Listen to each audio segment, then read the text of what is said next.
హేమంత్ ఒక పనిని 8 రోజుల్లో మరియు శ్రీకర్ అదే పనిని 12 రోజుల్లో పూర్తి చేయగలరు. ఇద్దరూ కలిసి పని ప్రారంభించారు. పని పూర్తగుటకు 2 రోజుల ముందు శ్రీకర్ ఆ పనిని వదిలి పెట్టి వెళ్ళాను.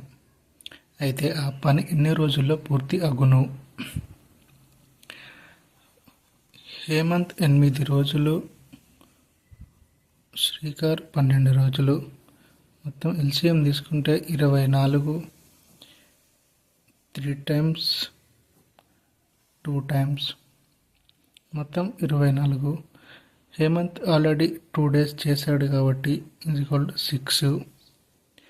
మొత్తం 24 + 6 30 కాబట్టి మొత్తం 3 + 2 5 6 daysలో పని పూర్తగును.